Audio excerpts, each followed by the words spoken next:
निकी देशपांडे बोलतेय आणि मागच्या वेळेस आपण BHI 143 BHI 143 हा विषय या विषयाबद्दल चर्चा करत होतो.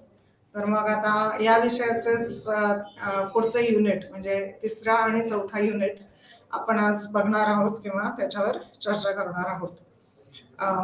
BHI 143 म्हणजे BA इतिहास आणि इतिहासामधल्या या कोर्सचं नाव आहे पर्यावरणाचा इतिहास किंवा हिस्ट्री ऑफ एन्व्हायरमेंट. आणि मग आता या विषयामधला तिसरा युनिट म्हणजे पर्यावरण आणि प्रारंभिक समाज 2. तर मग 2 म्हणजे काय, नदी खोरे सभ्यता, रिव्हर व्हॅली सिव्हिलायझेशन्स. आणि चौथा युनिट आहे तो भारतातील मध्ययुगीन काळातील पर्यावरण समस्या. तर मग आपण सुरुवात करूया आजच्या चर्चेला तिसऱ्या युनिट पासून. पर्यावरण आणि प्रारंभिक समाज 2, नदी खोरे सभ्यता किंवा रिव्हर व्हॅली सिव्हिलायझेशन्स.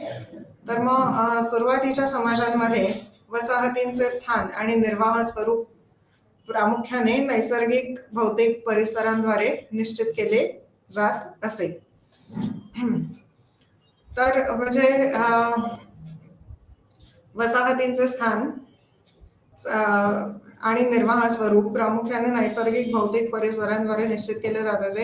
जिथे चांगला परिसर आहे किंवा नदी आहे तिकडे साधारणपणे वसाहत असायची.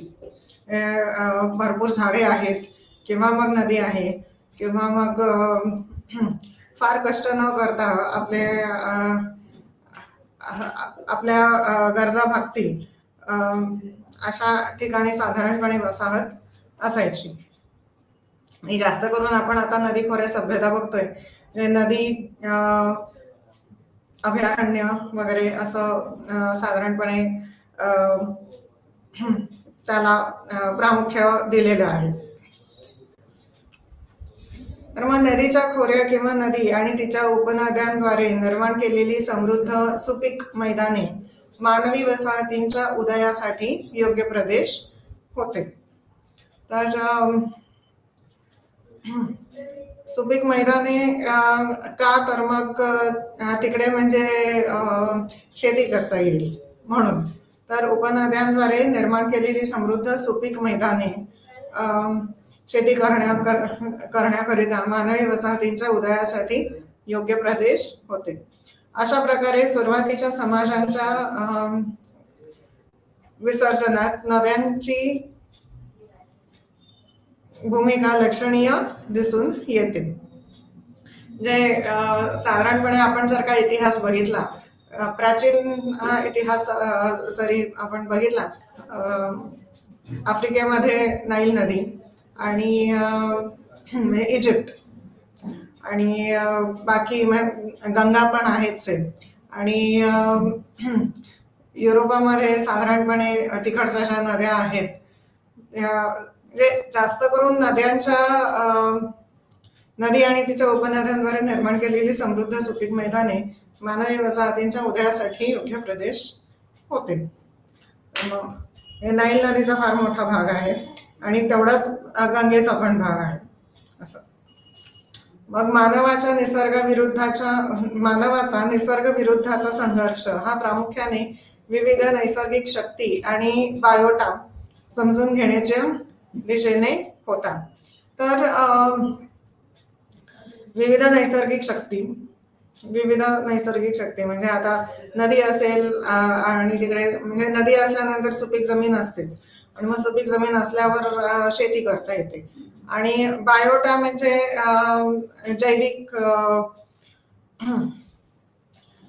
घटक.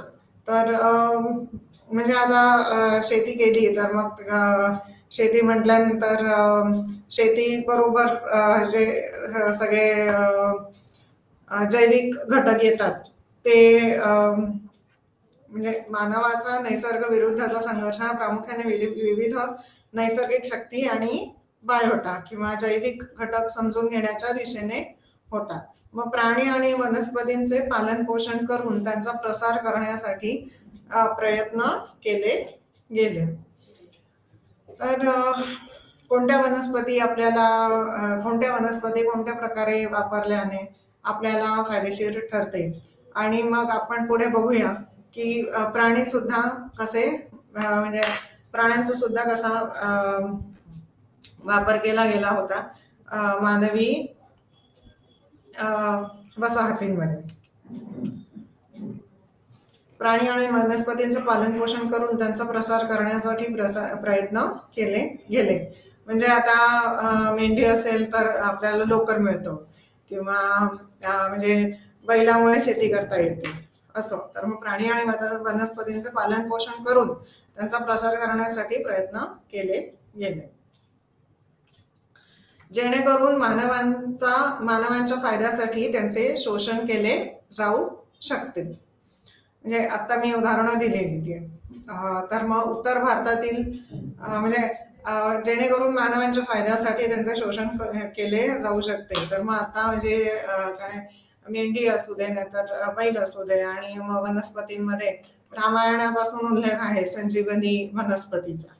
तर मग अशा प्रकारे प्राणी आणि वनस्पतींचं पालन पोषण करून त्यांचा प्रसार करण्यासाठी प्रयत्न केले गेले, जेणेकरून मानवांच्या फायद्यासाठी त्यांचे शोषण केले जाऊ शकते.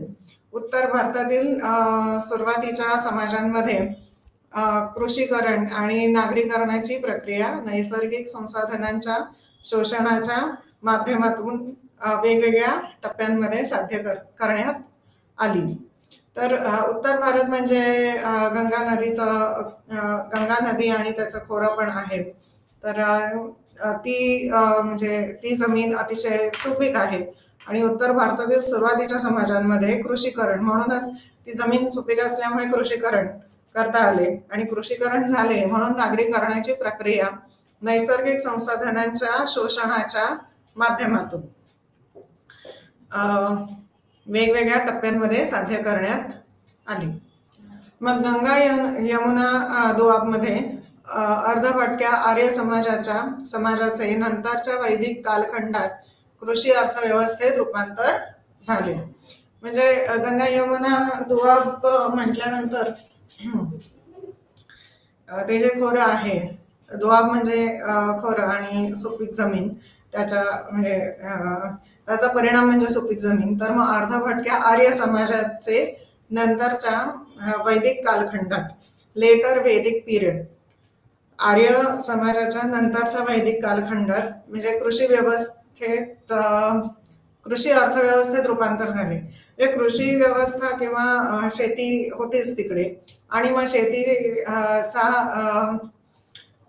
अर्थपूर्ण वापर कसा करता येईल, तर कालखंडात कृषी अर्थव्यवस्थेत रूपांतर झाले नंतरच्या वैदिक कालखंडात. तर मग गंगा यमुना दोआबमध्ये अर्धभटक्या आर्य समाजाचे नंतरच्या वैदिक कालखंडात कृषी अर्थव्यवस्थेत रूपांतर झाले. इसवी सन पूर्व 600 ते 200च्या दरम्यान गंगा खोऱ्यात मोठमोठ्या प्रमाणावर वसाहत दिसून आली. म्हणजे कृषी व्यवस्था आणि मग त्याची अर्थव्यवस्था आणि मग वसाहती, असे इसवी सन 600 ते 200च्या दरम्यान गंगा खोऱ्यात मोठमोठ्या प्रमाणावर वसाहत दिसून आली. मग लोहसहाय्यित नांगर लागवडीच्या विस्तारामुळे वनजमिनीचा नाश झाला, आणि सध्याच्या संसाधनाच्या वापराच्या पद्धतीत बदल झाला. लोहसहाय्यित नांगर लागवडीच्या विस्तारामुळे म्हणजे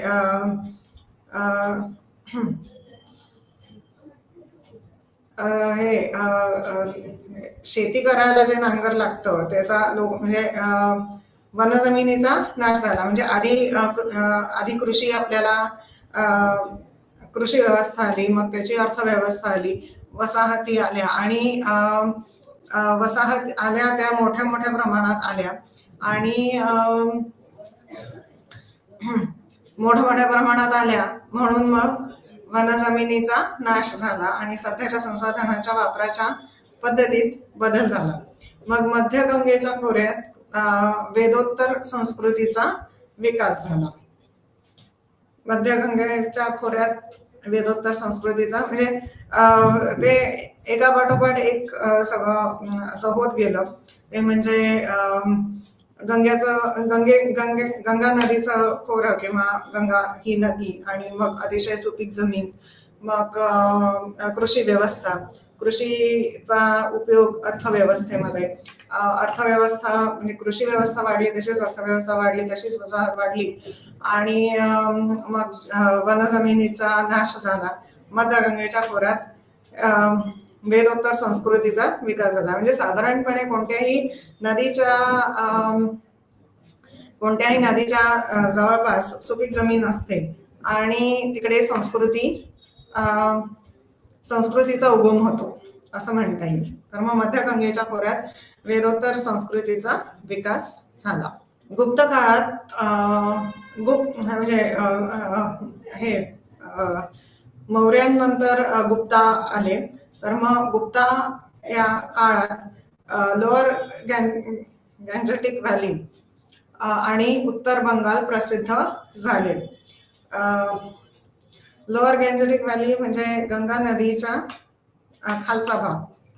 गुप्ता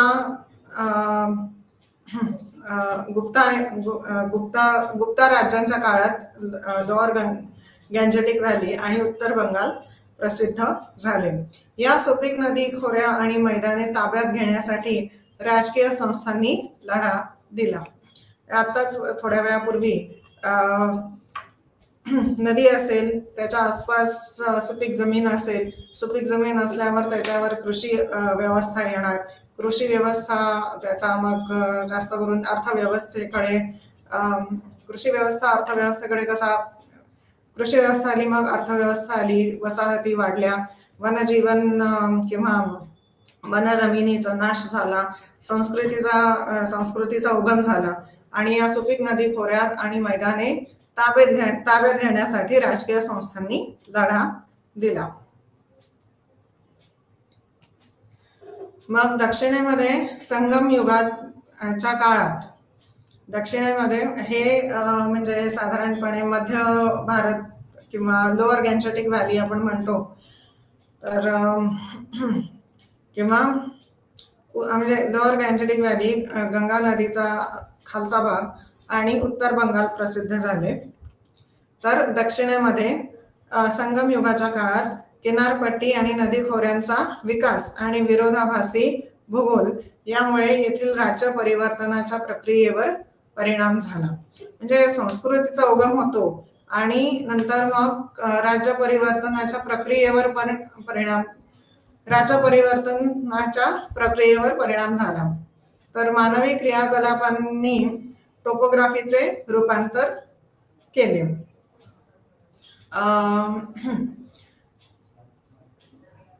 म्हणजे साधारणपणे कोणत्याही भौगोलिक भागामध्ये बदल याला टोपोग्राफी म्हणतात. तर इकडे म्हटलं गेलेलं आहे, दक्षिणेमध्ये संगम युगाच्या काळात किनारपट्टी आणि नदी खोऱ्यांचा विकास आणि विरोधाभासी भूगोल, म्हणजे किनारपट्टी आणि नदी खोऱ्यांचा विकास आणि विरोधाभासी भूगोल यामुळे येथील राज्य परिवर्तनाच्या प्रक्रियेवर परिणाम झाला. राज्य परिवर्तन म्हणजे संगम युग होतं आणि नंतर मग चोला वगैरे असे राज्य आले. तर राज्य परिवर्तनाच्या प्रक्रियेवर परिणाम झाला. मानवी क्रियाकलापांनी टोपोग्राफीचे रूपांतर केले. तर सुरुवातीच्या समाजांच्या उत्क्रांतीत पर्यावरणीय निर्धारवादाने महत्वपूर्ण भूमिका बजावली. तर मग सुरुवातीच्या समाजांच्या उत्क्रांतीत पर्यावरणीय निर्धारवादाने महत्वपूर्ण भूमिका बजावली. नैसर्गिक सभोवतालच्या परिवर्तनामध्ये मानवी एजन्सीची भूमिका होती. मानवी एजन्सी म्हणजे मानवी संस्कृती बदल घडून आणत होती नैसर्गिक सभोवतालच्या परिवर्तनामध्ये किंवा नैसर्गिक सभोवताली. सुरुवातीच्या समाजांच्या उत्क्रांतीत पर्यावरणीय पर्यावरणीय निर्धारवादाने महत्वपूर्ण भूमिका केली आणि म्हणजे जसं मानवी संस्कृती पर्यावरणावर परिवर्तन करते किंवा पर्यावरणावर वर्तन होत आहे, तसंच पर्यावरणाचे पण वर्तन मानवी संस्कृतीवर होत आहे. तर मग सुरुवातीच्या समाजांच्या उत्क्रांतीत पर्यावरणीय निर्धारवादाने महत्वपूर्ण भूमिका बजावली आणि नैसर्गिक सभोवतालच्या परिवर्तनामध्ये मानवी संस्कृतीची भूमिका होती. म्हणजे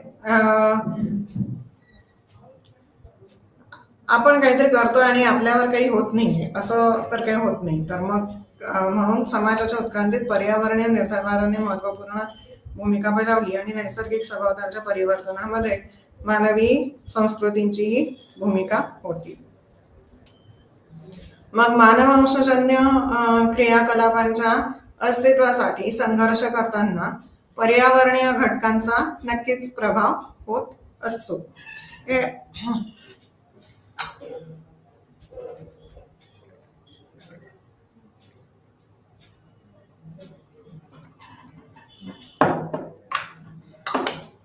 तर मानववंशजन्य क्रियाकलापांच्या अस्तित्वासाठी संघर्ष करताना पर्यावरणीय घटकांचा नक्कीच प्रभाव होत असतो.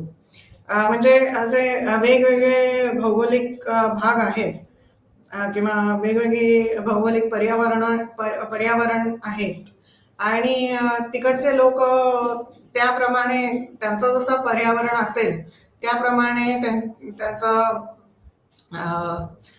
त्यांची वाचा किंवा वर्तन पण असते. म्हणजे आता जर का बघितलं तर महाराष्ट्र किंवा डेक्कन प्लेटो भाग जो आहे तिकडचे लोक संघर्ष करण्यामध्ये असं फार विचार करत नाही. म्हणजे त्यांना थोडे जास्त कष्ट पण घ्यावे लागतात असं एक आहे. आणि या विरुद्ध जर का बघितलं तर गंगा नदी उत्तर दिशेने तिकडचे लोक त्यांचं बोलणं आणि वागणं बऱ्यापैकी सहज असतं.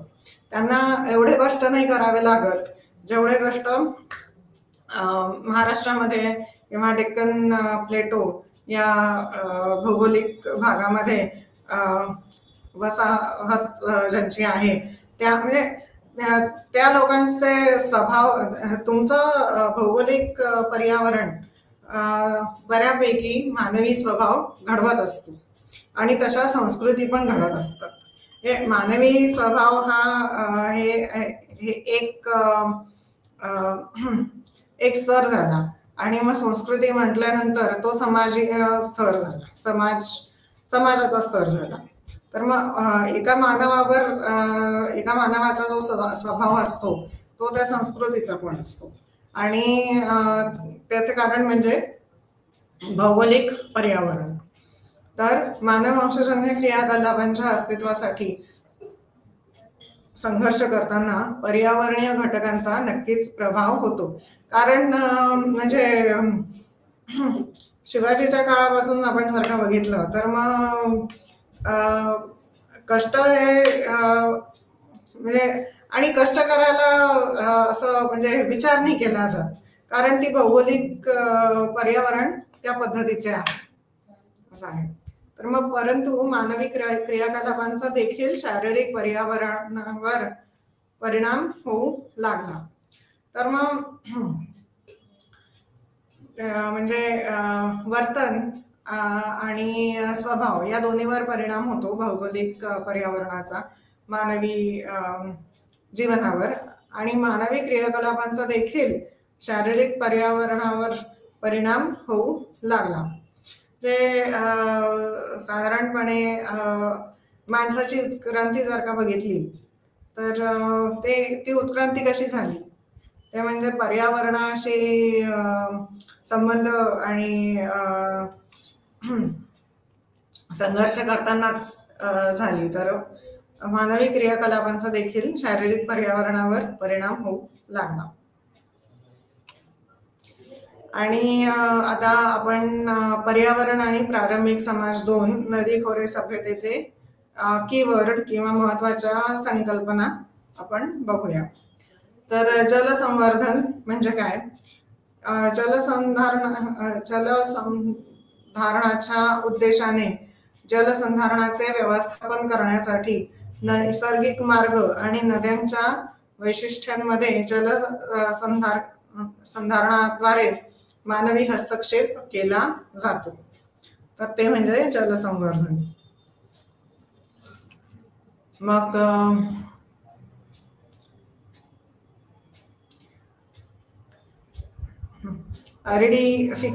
ॲरिडिफिकेशन म्हणजे काय? हे एक इंग्लिश संकल्पना आहे. ॲरिडिफिकेशन आर्द्रतेपासून वाढत्या कोरड्या हवामानापर्यंत प्रदेशाच्या हवामानात हळूहळू बदल होण्याची प्रक्रिया. तर म्हणजे ॲरिड म्हटल्यानंतर तिकडे फारशी अशी जीवसृष्टी नाही किंवा जीवसृष्टी असण्याची शक्यता खूप कमी, असं हे ॲरिड भाग असं म्हणतात त्याला. आणि ॲरिडिफिकेशन म्हणजे आर्द्रतेपासून वाढत्या कोरड्या हवामानापर्यंत प्रदेशाच्या हवामानात हळूहळू बदल होण्याची प्रक्रिया. म्हणजे जमिनीपासून ते हवामानापर्यंत हळूहळू बदल होण्याची प्रक्रिया. पहिल्यांदा जमिनीपासून सुरुवात होते. म्हणजे आता ॲरिड जमीन म्हटल्यानंतर तिकडे जैविक सृष्टी असायची, सभ्यता संभाव्यता खूप कमी. तर मग ते पृथ्वीच्या किंवा जमिनीच्या ह्याच्यापासून सुरुवात होते. आणि मग जे आपण जर का आता एक वाळवंट म्हटलं तर वाळवंटातलं हवामान कसं असतं आणि ते हवामान का असतं? कारण ते वाळवंट असतं. त्याला म्हणतात ॲरिडिफिकेशन. तर आर्द्रतेपासून वाढत्या कोरड्या हवामानापर्यंत प्रदेशाच्या हवामानात हळूहळू बदल होण्याची प्रक्रिया. आणि मग आता भौतिक वातावरण. तर भौतिक घटक जसे की जमीन, पाणी, हवामान, वनस्पती आणि प्राणी इत्यादी जे मानवी पर्यावरणाला आधार देतात. तर भौतिक घटक म्हणजे जमीन, पाणी, हवामान, वनस्पती आणि प्राणी जे मानवी पर्यावरणाला आधार देतात. मनुष्य या सगळ्यांशिवाय जगू नाही शकत. तर आणि मग पर्यावरणीय निर्धारवाद. तर मानवी क्रियाकलाप आणि मानवी समाजाचा विकास ठरवणाऱ्या पर्यावरणीय घटकांचा अभ्यास. मानव कोणती क्रिया करतोय आणि मानवी समाजाचा विकास ठरवणाऱ्या पर्यावरणीय घटकांचा अभ्यास. म्हणजे कोणत्या क्रियाकलापांमुळे मानवी समाजाचा विकास होईल आणि त्या म्हणजे पर्यावरणावर कोणत्या मानवी क्रियाकलापांमुळे मानवी समाजाचा विकास त्या पर्यावरणामध्ये होईल. म्हणून मग पर्यावरणीय घटकांचा अभ्यास जे मानवी समाजाचा विकास ठरवते. समाजाच्या उत्क्रांतीत मानवी कृतींसारखे इतर घटक विचारात घेत नाहीत. तर पर्यावरणीय निर्धारवाद म्हणजे मानवी क्रियाकलाप आणि मानवी समाजाचा विकास ठरवणाऱ्या पर्यावरणीय घटकांचा अभ्यास. समाजाच्या उत्क्रांतीत मानवी कृतींसारखे इतर घटक विचारात घेत नाहीत. जास्त करून मानवी कृतींनाच सर्वात जास्त महत्व दिले गेलेले आहे मानवी समाजाच्या विकासासाठी. म्हणजे पर्यावरणीय घटकांचं फारसं महत्व दिले गेलेलं नाहीये, जरी त्यांचं महत्व बऱ्यापैकी असेल तरी सुद्धा. तर हा म्हणजे पर्यावरण आणि प्रारंभिक समाज 2 नदी खोरे सभ्यतेचे कीवर्ड. आणि आता आपण चौथ्या युनिट कडे जाऊया. तो म्हणजे भारतातील मध्ययुगीन काळातील पर्यावरणीय समस्या. तर कोणत्याही समाजाचा इतिहास बघितला तर त्याला 3 भाग आहेत. ते म्हणजे प्राचीन, मध्यकालीन आणि मॉडर्न. एन्शियंट, मेडिव्हियल आणि मॉडर्न. तर मध्ययुग म्हणजे मेडिव्हियल. आणि भारतातील मध्ययुगीन काळातील पर्यावरणीय समस्या. तर म्हणजे भारतातील मध्ययुग म्हणजे मोमेडियन किंवा टर्की आणि पर्शिया या देशातून आक्रमणं झाली. तर ती आक्रमणं झाली आणि इकडे राजा वगैरे होते. तर ते म्हणजे मध्ययुग. आणि म्हणजे त्या काळामध्ये पर्यावरणीय समस्या काय होत्या हे आपण बघूया आता. तर भारताच्या मध्ययुगीन काळात पर्यावरण आणि मानव यांच्यात सतत संवाद होता. तर हे समजण्यासारखे आहे की या कालावधीत राज्ये नैसर्गिक संसाधनांच्या वापरावर मोठ्या प्रमाणात अवलंबून होती. तेव्हा काही टेक्नॉलॉजीचा वापर किंवा टेक्नॉलॉजी एवढी विकसित झालेली नव्हती. तर मग हे भारताच्या मध्ययुगीन काळात पर्यावरण आणि मानव यांच्यात सतत संवाद होता. आणि हे समजण्यासारखे आहे की या कालावधीत म्हणजे सतत संवाद होता म्हणून समजण्यासारखे आहे की या कालावधीत राज्ये नैसर्गिक संसाधनांच्या वापरावर मोठ्या प्रमाणात अवलंबून होती. तर ते स्विफ्ट आणि युद्ध, प्राण्यांच्या उत्तम जाती, सुपीक जमीन, जलस्रोत इत्यादींच्या खरेदीमध्ये व्यस्त होते. त्यांच्यामध्ये शत्रुत्व निर्माण झाले. स्विफ्ट म्हणजे चपळ प्राणी. ते चपळ आणि युद्ध प्राण्यांच्या उत्तम जाती. कारण बऱ्यापैकी युद्ध होत होती. म्हणजे तर आपण जर का म्हणजे टर्की आणि पर्शिया किंवा सल्तनत आणि नंतर मग सगळे जर का मुघल राजा बघितले तर मग म्हणजे चपळ आणि युद्ध प्राण्यांच्या उत्तम जाती, सुपीक जमीन, जलस्रोत इत्यादींच्या खरेदीमध्ये व्यस्त होते आणि म्हणून त्यांच्यामध्ये शत्रुत्व निर्माण झाले. किंवा अशी काही उदाहरणे आहेत जेव्हा शत्रू राज्यांनी त्यांच्या संलग्न राज्यांना त्यांच्या संबंधित शक्ती वाढवण्यापासून रोखण्याचा पण प्रयत्न केला. तुम्हाला उदाहरणे माहिती असतील, तुम्हाला किंवा सगळ्यांनाच उदाहरणे माहिती असतील की अशा काही जेव्हा शत्रू राज्यांनी त्यांच्या संलग्न राज्यांना त्यांच्या संबंधित शक्ती वाढवण्यापासून रोखण्याचा प्रयत्न केला. मग रिसोर्सेसवरील नियंत्रणाने राजाचे इतर राज्यकर्त्यांशी तसेच त्याचे प्रजा आणि स्थानिक सरदार यांच्याशी असलेले संबंध परिभाषित केले. रिसोर्सेसवरील म्हणजे साधारणपणे ज्या सुविधा आहेत, सुविधा म्हणण्यापेक्षा म्हणजे सुविधा म्हणता येईल.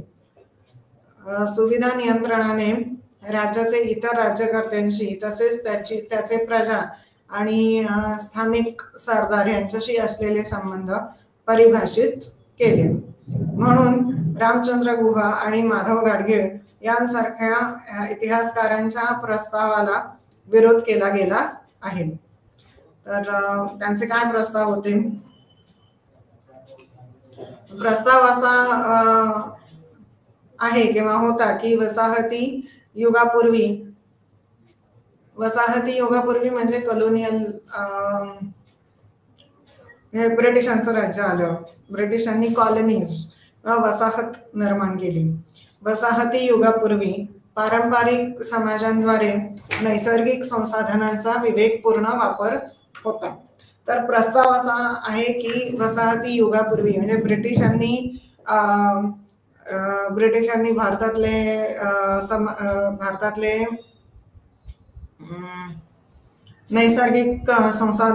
नैसर्गिक रित्या म्हणजे वसाहती युगापूर्वी नैसर्गिक संसाधनांचा विवेकपूर्ण वापर होता या प्रस्तावाला विरोध केलेला आहे. आणि हा प्रस्ताव रामचंद्र गुहा आणि माधव गाडगे यांसारख्या इतिहासकारांच्या प्रस्तावाला विरोध केला गेला आहे. प्रस्ताव असा होता की वसाहती युगापूर्वी पारंपरिक समाजांद्वारे नैसर्गिक संसाधनांचा विवेकपूर्ण वापर होता. तर मग या प्रस्तावाला विरोध आहे. नैसर्गिक संसाधनांचा विवेकपूर्ण वापर होताच असं म्हणजे असायलाच पाहिजे असं काही नाहीये. असं म्हणजे विरोध म्हणजे हे असंच. तर समाजांना नैसर्गिक संसाधनांचा विवेकपूर्ण वापर होता असं काही नाहीये. मग या सामान्यीकृत कल्पनेच्या विरोधात अलीकडील कार्य दर्शवतात की सत्ताधारी एलिट नैसर्गिक संसाधनांवर दावे करतात आणि त्यांचे दावे सक्रियपणे सुरक्षित करतात. ते राज्य हस्तक्षेपासाठी व्याप्ती वाढवण्यासही उत्सुक होते.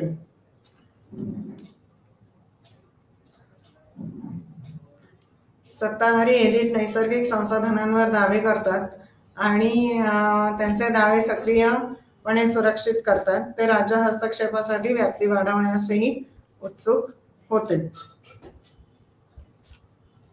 मग नैसर्गिक संसाधनांच्या शोषणाची तीव्रता यांच्या आगमनाने तीव्र झाली.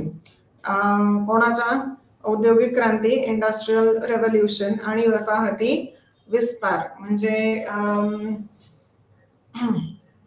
फ्लरिशिंग किंवा स्प्रेड ऑफ सिव्हिलायझेशन्स. विस्तार म्हणजे स्प्रेड.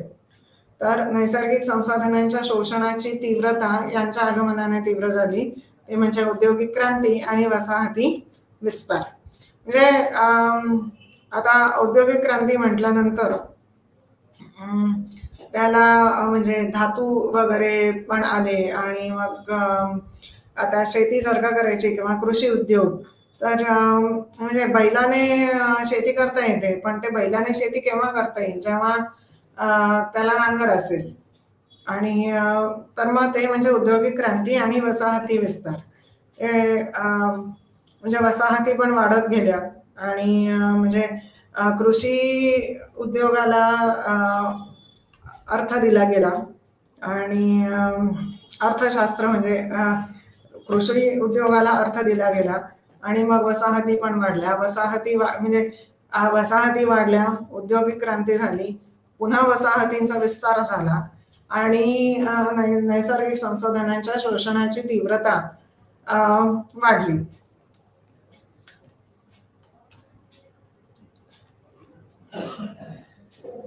आणि आपण आता चौथा युनिट म्हणजे भारतातील मध्ययुगीन काळातील पर्यावरणीय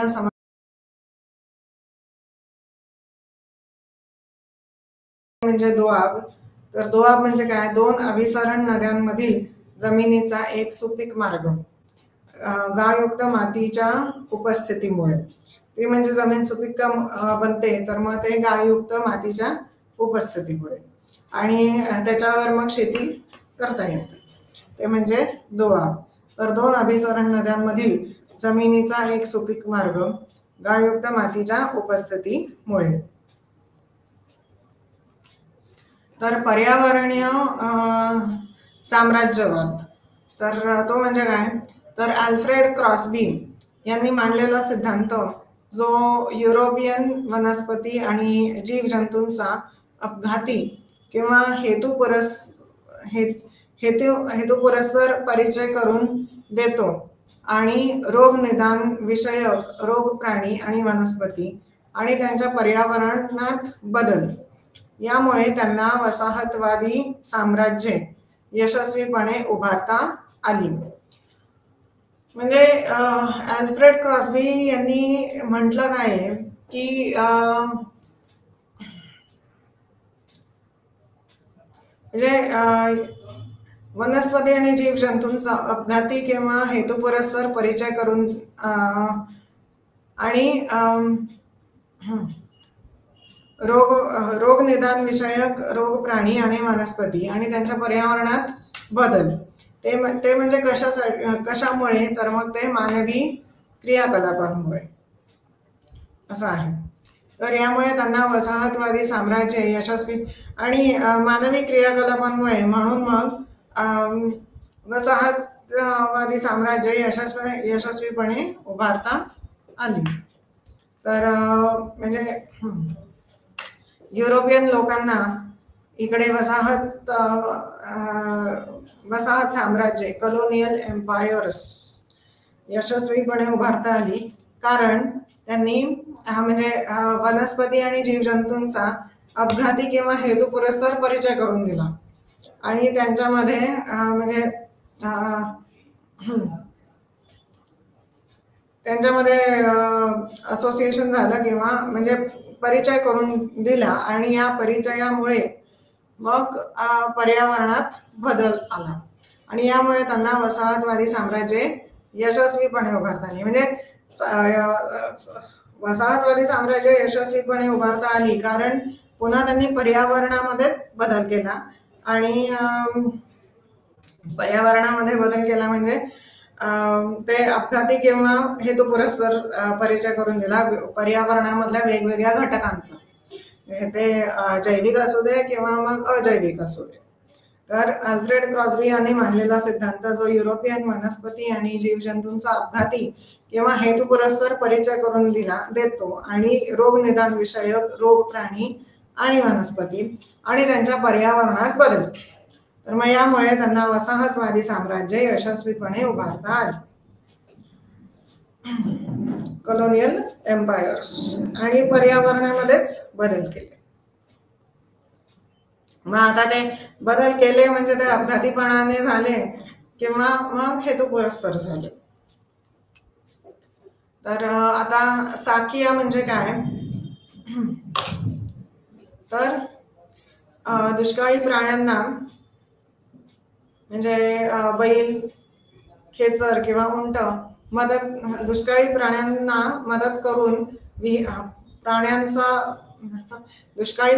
मदत करून विहिरीतून यांत्रिक पद्धतीने पाणी उचलण्याचे साधन. हे प्राणी पाणी उचलण्यासाठी त्यांचा वापर केला गेला. प्राणी क्षैतिज चाक फिरवतात जे उभ्या चाकाला गुंतलेले असते.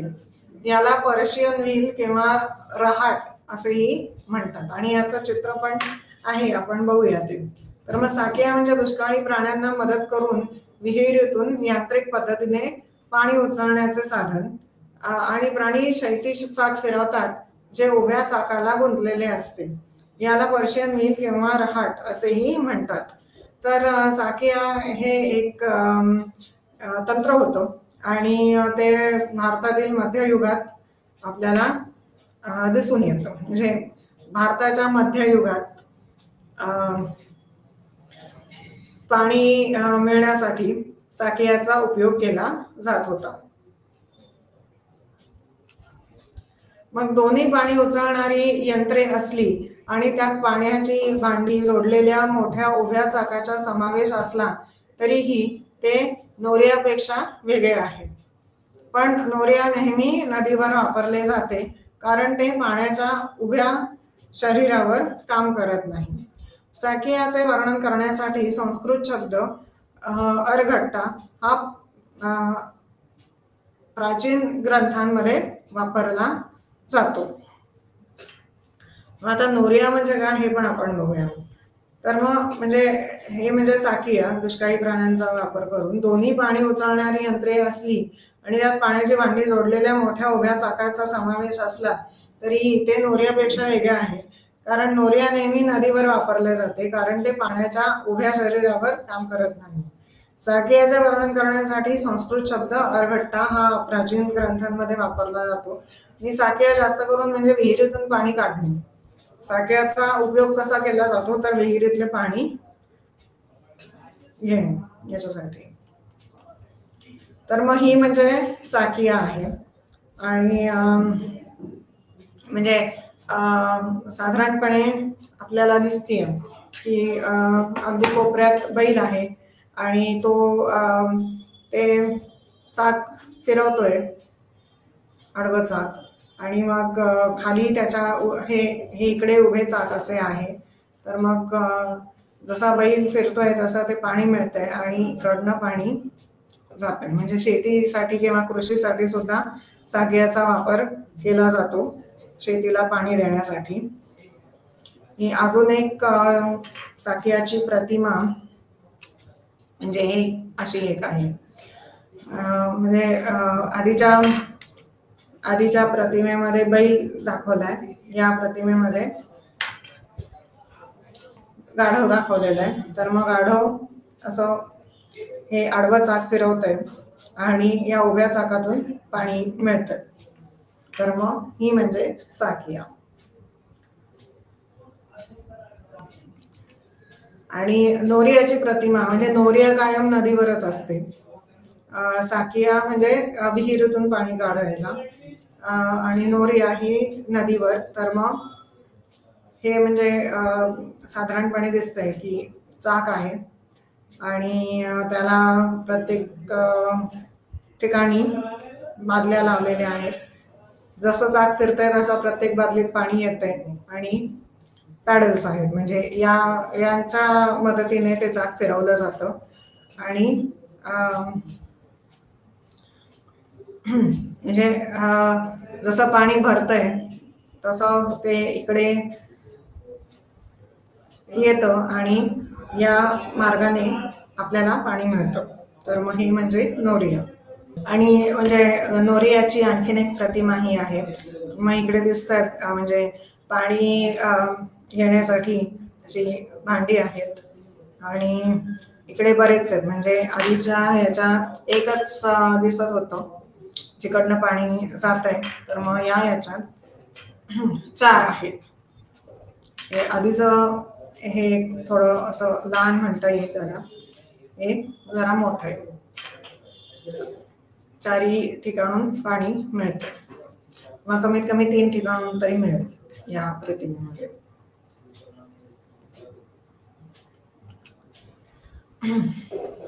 आणि आता चौथं महत्वाची संकल्पना भारताच्या मध्ययुगात पर्यावरणीय समस्यांमधला चौथी महत्वाची संकल्पना म्हणजे या युनिट मधली ती जमिनीचा मोठा भाग अनेकदा शेकडो चौरस मैलांच्या आसपास.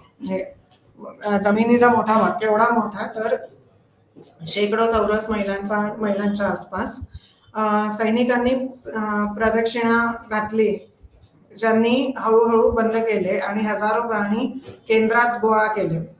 तर मुघल सम्राट वर्तुळात शिरून खेळाची शिकार करायचा.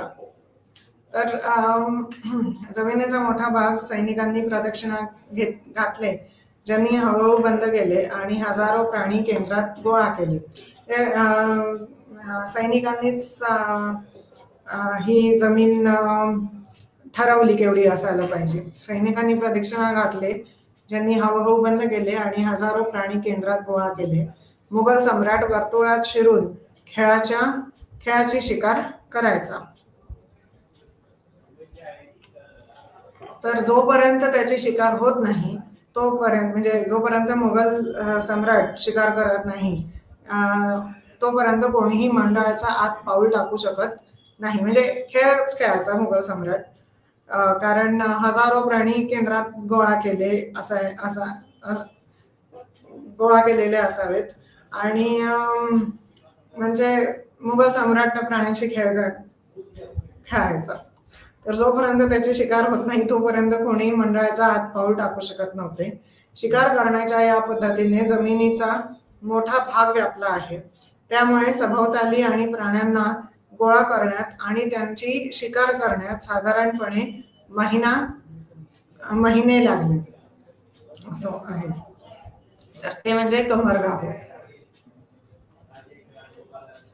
शांततेच्या काळात सैनिकांना सक्रिय ठेवण्याच्या आणि त्यांच्या लष्करी कौशल्यांचा सराव करण्याचा हा एक प्रभावी मार्ग मानला जात होता. तर ते म्हणजे कमरगाव. हे म्हणजे त्या प्रतिमा आहेत. आपण पुन्हा एकदा दोन्ही युनिट बघूया. तर पहिला म्हणजे तिसरा युनिट कोणता तर पर्यावरण आणि प्रारंभिक समाज 2 नदीखोरे सभ्यता. सुरुवातीच्या समाजांमध्ये वसाहतींचे स्थान आणि निर्वाह स्वरूप प्रामुख्याने नैसर्गिक भौतिक परिसरांद्वारे निश्चित केले जात असे. नदीच्या खोऱ्या किंवा नदी आणि तिच्या उपनद्यांद्वारे निर्माण केलेली समृद्ध सुपीक मैदाने मानवी वसाहतींच्या उदयासाठी योग्य प्रदेश होते. अशा प्रकारे सुरुवातीच्या समाजांच्या विसर्जनात नद्यांची भूमिका लक्षणीय दिसून येते. मानवाचा निसर्ग विरुद्धचा संघर्ष हा प्रामुख्याने विविध नैसर्गिक शक्ती आणि बायोटा समजून घेण्याच्या दिशेने होता. प्राणी आणि वनस्पतींचे पालन पोषण करून त्यांचा प्रसार करण्यासाठी प्रयत्न केले गेले, जेणेकरून मानवांच्या फायद्यासाठी त्यांचे शोषण केले जाऊ शकते. उत्तर भारतातील सुरुवातीच्या समाजांमध्ये कृषीकरण आणि नागरीकरणाची प्रक्रिया नैसर्गिक संसाधनांच्या शोषणाच्या माध्यमातून वेगवेगळ्या टप्प्यांमध्ये साध्य करण्यात आली. गंगा यमुना दोआबमध्ये अर्धभटक्या आर्य समाजाचे नंतरच्या वैदिक कालखंडात कृषी अर्थव्यवस्थेत रूपांतर झाले. इसवी सन पूर्व 600 ते 200च्या दरम्यान गंगा खोऱ्यात मोठ्या प्रमाणावर वसाहत दिसून आली. लोह सहाय्यित नांगर लागवडीच्या विस्तारामुळे वनजमिनीचा नाश झाला आणि सध्याच्या संसाधनाच्या वापराच्या पद्धतीत बदल झाला. मध्यगंगेच्या खोऱ्यात वेदोत्तर संस्कृतीचा विकास झाला. गुप्ता काळात लोअर गँजेटिक व्हॅली किंवा गंगा नदीचा खालचा भाग आणि उत्तर बंगाल प्रसिद्ध झाले. या सुपीक नदी खोऱ्या आणि मैदाने ताब्यात घेण्यासाठी राजकीय संस्थांनी लढा दिला. तर दक्षिणेमध्ये संगम युगाच्या काळात किनारपट्टी आणि नदीखोऱ्यांचा विकास आणि विरोधाभासी भूगोल यामुळे येथील राज्य परिवर्तनाच्या प्रक्रियेवर परिणाम झाला.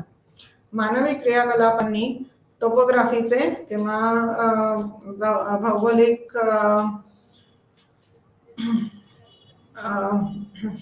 पर्यावरणाचे रूपांतर केले. मानवी क्रियाकलापांनी सुरुवातीच्या समाजांच्या उत्क्रांतीत पर्यावरणीय निर्धारवादाने महत्त्वपूर्ण भूमिका बजावली. नैसर्गिक सभोवतालच्या परिवर्तनामध्ये मानवी एजन्सीचाही किंवा मानवी संस्कृतीचीही भूमिका होती किंवा आहे. मानववंशजन्य क्रियाकलापांच्या अस्तित्वासाठी संघर्ष करताना पर्यावरणीय घटकांचा नक्कीच प्रभाव होता, परंतु मानवी क्रियाकलापांचा देखील शारीरिक पर्यावरणावर परिणाम होऊ लागला. तर पर्यावरण आणि प्रारंभिक समाज 2 नदीखोरे सभ्यतेचे कीवर्ड किंवा महत्वाच्या संकल्पना काय आहेत? जलसंवर्धन. जलसंधारणाच्या उद्देशाने जलसंधारणाचे व्यवस्थापन करण्यासाठी नैसर्गिक मार्ग आणि नद्यांच्या वैशिष्ट्यांमध्ये जलसंधारणाद्वारे मानवी हस्तक्षेप केला जातो. ॲरिडिफिकेशन. आर्द्रतेपासून वाढत्या कोरड्या हवामानापर्यंत प्रदेशाच्या हवामानात हळूहळू बदल होण्याची प्रक्रिया. मग भौतिक वातावरण. भौतिक घटक जसे की जमीन, पाणी, हवामान, वनस्पती आणि प्राणी इत्यादी जे मानवी पर्यावरणाला आधार देतात. पर्यावरणीय निर्धारवाद. तर मानवी क्रियाकलाप आणि मानवी समाजाचा विकास ठरवणाऱ्या पर्यावरणीय घटकांचा अभ्यास. समाजाच्या उत्क्रांतीत मानवी कृतींसारखे इतर घटक विचारात घेत नाहीत. मग आता चौथा युनिट तो म्हणजे भारतातील मध्ययुगीन काळातील पर्यावरणीय समस्या. तर भारताच्या मध्ययुगीन काळात पर्यावरण आणि मानव यांच्यात सतत संवाद होता. हे समजण्यासारखे आहे की सतत संवाद होता म्हणून हे समजण्यासारखे आहे की या कालावधीत राज्ये नैसर्गिक संसाधनांच्या वापरावर मोठ्या प्रमाणात अवलंबून होती. ते चपळ आणि स्विफ्ट किंवा चपळ आणि युद्ध प्राण्यांच्या उत्तम जाती, सुपीक जमीन, जलस्रोत इत्यादींच्या खरेदीमध्ये व्यस्त होते. त्यांच्यामध्ये शत्रुत्व निर्माण झाले. म्हणून त्यांच्यामध्ये शत्रुत्व निर्माण झाले. किंवा अशी काही उदाहरणे आहेत जेव्हा शत्रू राज्यांनी त्यांच्या संलग्न राज्यांना त्यांची संबंधित शक्ती वाढवण्यापासून रोखण्याचा प्रयत्न केला. तर रिसोर्सेसवरील किंवा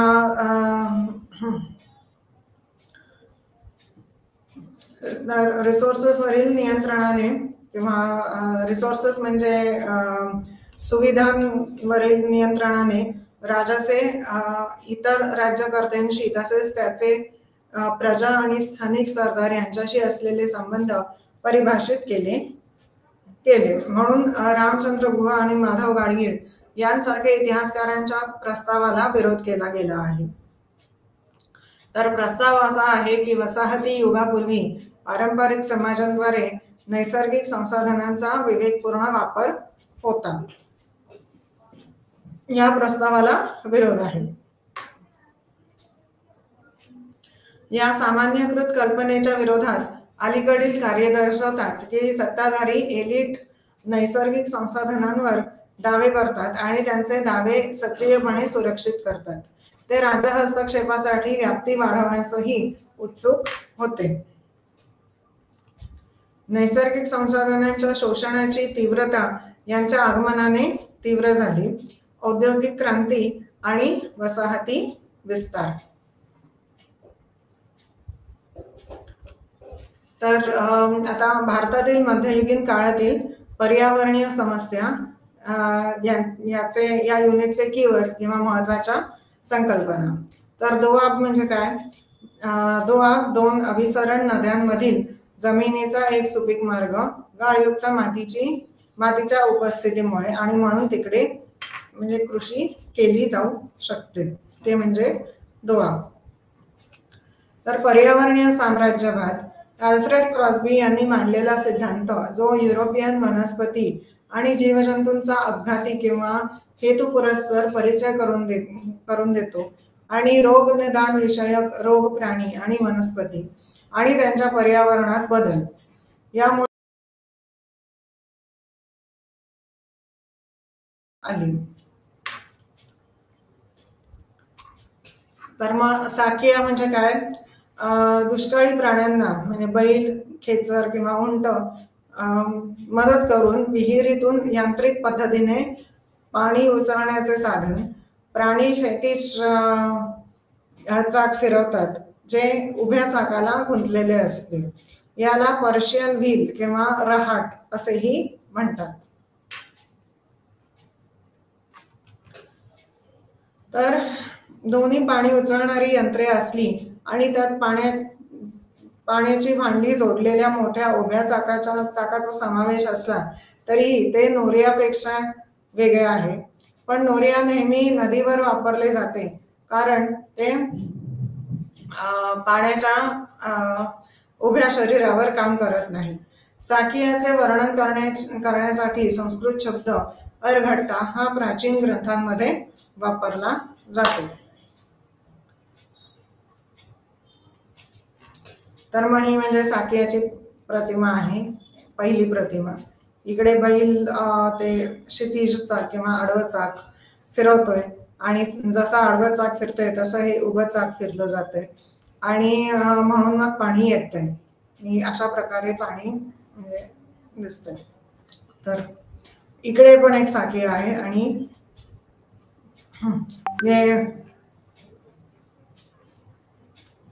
तर मग ती म्हणजे साकिया. आणि इकडे खेचर दिसतंय. हे आडवं चाक, हे उभं चाक आणि इकडे पाणी मिळतंय. तर मग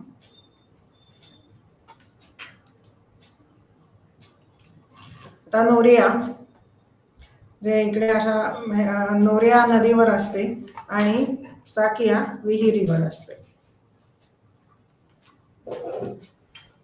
त्यामुळे इकडे पाणी पडतंय, जसं चाक फिरतंय तसं ह्याच्यातून मिळणारं पाणी इकडे पडते आणि इकडे पाणी पडून मग ते पाणी मिळते. तर ती म्हणजे नोरिया. आणि ही नोरिया लहान आहे आणि ही नोरिया मोठी आहे असं म्हणता येईल, कारण प्रत्येकालाच इकडे दिसते 1 2 3 4 5 6 7 8 प्रकारे पाणी मिळतंय.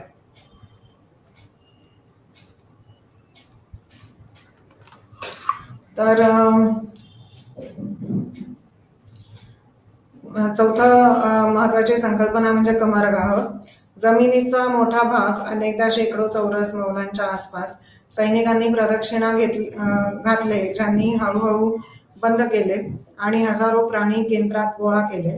मुघल सम्राट वर्तुळात शिरून खेळाची शिकार करायचा. जोपर्यंत त्याची शिकार होत नाही तोपर्यंत कोणीही मंडळाच्या आत पाऊल टाकू शकत नव्हते. शिकार करण्याच्या या पद्धतीने जमिनीचा मोठा भाग व्यापला आहे.